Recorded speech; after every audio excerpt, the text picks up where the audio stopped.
Beer, quite possibly the most misunderstood drink on the planet. Do you know there are more varieties of this than there are of wine? Yet it is wrapped up in so much misconception, and I do want to challenge that. So why should you listen to me? Well, my name's Edward Theakston, and we've been producing this in our family for over 170 years.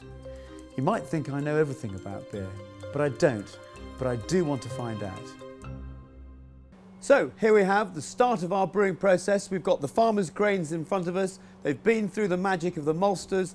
They allow the grain to germinate and then they dry it out. They kiln it. And by different types of kilning, you'll actually get your 3 different basic building blocks of beer. We'll have our pale malt, we'll have our crystal malt, and we'll have our chocolate malts. And depending on what type of percentage you use in your mix, you'll get your infinitesimal different varieties of beer. But by simply putting it in my mouth, allowing my teeth to grind the outer shell and let my saliva, my spit, again wrap itself around the starch and turning it into those lovely, rich, malty flavours. Here we have some hops. This is the other key ingredient to British beer. Grown in the warmer counties of England, they're dried out in the oast houses you see down there and then delivered to the brewery as and when we need them in these pockets. The key thing about the hops though is the fact that there's so much potential in there.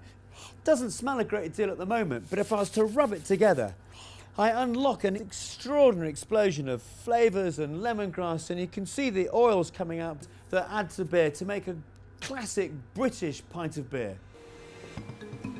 So here we are in the fermenting room.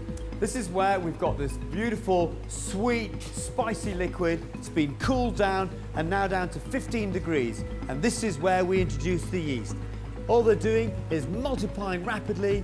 They're eating the sugar, farting the CO2 out and whittling out alcohol. It'll sit here for about 5 days, 3 of which are maturing. And after that, it's ready to be put in a barrel. So let's go to the racking room now. So you've seen how a pint of beer is made, the pride and the passion that goes into it. It's now in these barrels, but that's the point. Where is it going? Is it going to a bar in the city, or is it going to the pub in the country? In fact, where has beer come from in the past? Where is it going to in the future? That's the journey we want to discover. So why aren't we cherishing this fine handcrafted beer? There's so many varieties, so many small breweries popping up at the moment.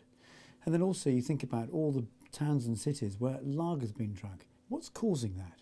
There are so many questions that I'd like to get to the bottom of, a bit like this class.